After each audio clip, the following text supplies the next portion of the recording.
Ladies and gentlemen, all right, in this video we are going to be looking at the mole. Okay, so the concept that you need to master is you can tell me what the mole is, and then you can apply this concept to molar mass so that you can be doing conversions between moles and grams.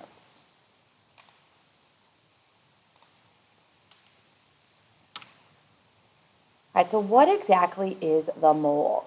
So it's a counting unit that we use in chemistry. We also call it Avogadro's number. So just like if I wanted to go to the grocery store and get 1 dozen eggs, I would know that 1 dozen is equal to 12. Or let's say I need to make some copies and I ask for a ream of paper. I know that for every ream I get, I'm going to have 500 sheets of paper.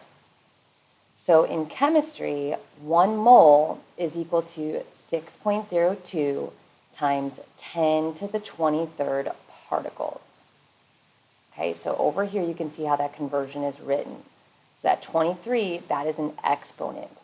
So if you reviewed scientific notation, you would remember then that that means I have 23 zeros after this number, or I'm moving this decimal point over 23 times, so I actually don't have 23 zeros, I would have 20 zeros. Okay, so this is what that number looks like. It's huge. So I'm not going to go and ask somebody to go measure out this large number of particles. Instead, I'm going to say, hey, I need you to calculate the molar mass of my compound, because I know the molar mass is going to be equal to 1 mole of a substance. So that 1 mole of the substance is going to be this many particles.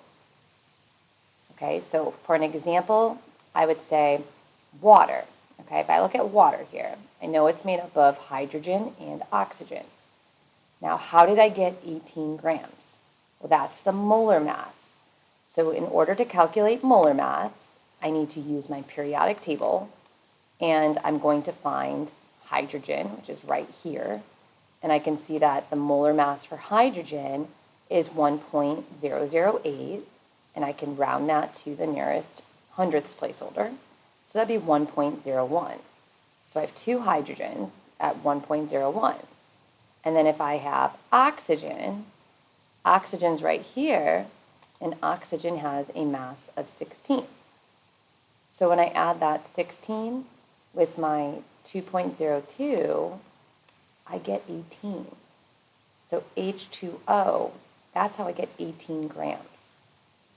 So that is what we call the molar mass. So if I wanted to measure out 1 mole of water, I would need to mass out 18 grams. All right, here's a couple of other substances we can look at. Notice that every substance, whether it's an element, meaning it's just by itself, just the element, or it's a compound like NaCl or H2O, they're all unique. So they all have a different molar mass. Okay? All right, so we just kind of went over that, but let's look at this slide. So this slide is talking more clearly about, well, what is the molar mass? So I walked you through using your periodic table. So it's just the mass of 1 mole of an element or molecule. So we have to look at that bottom number on the periodic table, and we're going to round it to the hundredths placeholder. Okay, now you'll notice too that I wrote a mole sentence. We're going to be doing that a lot, okay, because this is where we're going to get our conversion facts for our proportions. So my mole sentence, I'd say 1 mole of carbon is equal to 12.01 grams, and that's going to be equal to 6.02 times 10 to the 23rd atoms. Okay. Now, if I look at water, water has a different molar mass. I showed you how to calculate the 18.02. You know, each H is 1.01. That's what I have up here. And my oxygen, that was 16. So when I add up all of those masses, I get 18.02. So I want to round my answer to the hundredths placeholder. And now I can go ahead and state my mole sentence. So 1 mole of water is equal to 18.02 grams. And that's going to be equal to 6.02 times 10 to the 23rd molecules. So notice that this here is a molecule where this is an atom. And that's really important that you understand that. So an atom is just an individual element. So there's my carbon atom. When we have a molecule is a combination of atoms. So any compound, covalent compound, ionic compound, anytime you have more than one atom combined, it's going to be a molecule. All right, so how do we calculate the molar mass? And how do we write our sentences? Okay, so again, the mole sentence is showing us the relationship between the mass and the number of particles. So here I have 3 different examples, and they're coming straight from the periodic table. So if I find silver on my periodic table, okay, it's 1.07.90. I know over here they only go to the 10th place, but understand that we're going to go to the hundredths. So even if you have to fill in that with a 0, please do that. Now because silver is just one element, my unit in my mole sentence for my Avogadro's number is going to be atoms, not molecules. Okay, here we have 1 mole of carbon. So I'm going to find carbon on my periodic table. I see its molar mass is 12.01. So that means 1 mole of it, that weighs 12.01 grams. And in that 12.01 grams, which is represented here, that is how many atoms we would have. So it'd be 6.02 times 10 to the 23rd. Okay, so let's say I wanted a half of a mole of carbon.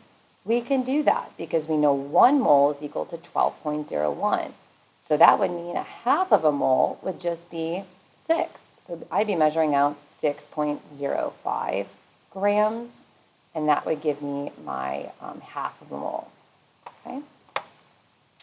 All right, and here's our last example. We have 1 mole of sulfur is equal to 32.07 grams. That comes from up here. There's my molar mass. And then I know that 1 mole of anything is equal to 6.02 times 10 to the 23rd atoms or molecules.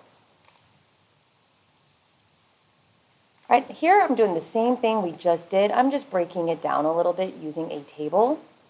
So if I gave you this compound, H2SO4, and I asked you to calculate the molar mass, this particle picture does a great job at showing you we have 2 hydrogens, we have 1 sulfur, and we have 4 oxygens. So that's what makes up my compound H2SO4.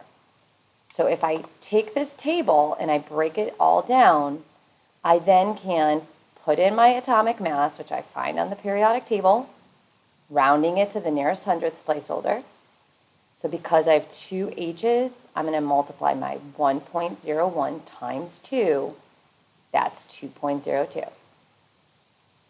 For sulfur, I only have 1 S atom, so my molar mass is just going to be 32.06. And then for my oxygen, I have 4 of them, and we're going to round this to 16.00. So 4 times 16 is my 64. I'm going to add all of those up, and I'm going to get the molar mass of my compound. Once I have my molar mass, I'm going to write out my mole sentence. 1 mole of H2SO4 is equal to 98.08 grams, and that is equal to 6.02 times 10 to the 23rd molecules. All right, ladies and gentlemen, I have this one here for you, and this is for you to try on your own. So I want you to go ahead and pause this video and work it out. And then I will have a separate video going over the answer to this question.